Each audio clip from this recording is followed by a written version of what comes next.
Present తెలంగాణలో రేవంత్ రెడ్డి గారి పరిపాలన విధానం ఎట్లా అనిపిస్తుంది మీకు? ఒకైతే బాగానే ఉంది. ఎందుకు బాగుంది అనిపిస్తుంది అసలు? ఏంటి పోషిస్తున్నాడు లేడీస్ దాని వల్ల ట్రాఫిక్ ఎక్కువైపోతుంది, లేడీస్ ఎక్కువ వచ్చేస్తున్నారు, ఆ మగవారికి ఇబ్బంది అవుతుంది అని అంటున్నారు కదా, మరి మీరు ప్రాబ్లం. ఆ. మరి అలా ప్రాబ్లం అయితే మరి ఎలా జనాలకి లేడీస్ కి సెపరేట్ బస్సులు పెడితే మంచిగా ఉంటుంది. లేడీస్ అసలు ఉన్న బస్సులే తక్కువ, మళ్ళీ సెపరేట్ బస్సులు ఎడికెళ్ళి తీసుకొస్తారు అనుకుంటున్నారు.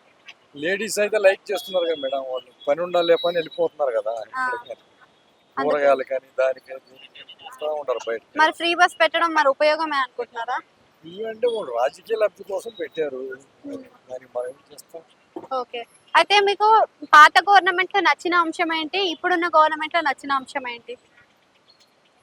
పాత గవర్నమెంట్ కూడా బాగానే ఉంది, మంచిగానే ఉంది. మరి పాత గవర్నమెంట్ లో ఇలాంటివన్నీ ఇవ్వలేదు, కాకపోతే సాఫీగా ప్రభుత్వం అనేది సాగింది అని అన్నారు కదా, మరి ఇప్పుడు సాఫీగా సాగట్లేదా ప్రభుత్వంలో? ఇప్పుడు కూడా బాగానే నడుస్తుంది కదా మేడం.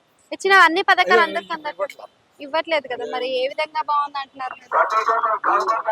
పెన్షన్ పెంచుతా అన్నాడు, పెంచలేదు. అది ఒకటి, లేడీస్ కి పైసలు ఇస్తా అన్నాడు, ఇవ్వలేదు. కొన్ని సమస్యలు ఉన్నాయి. మరి ఎలా ముందుకెళ్తారు ఈ ప్రభుత్వం?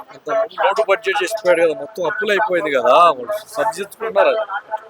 Thank you.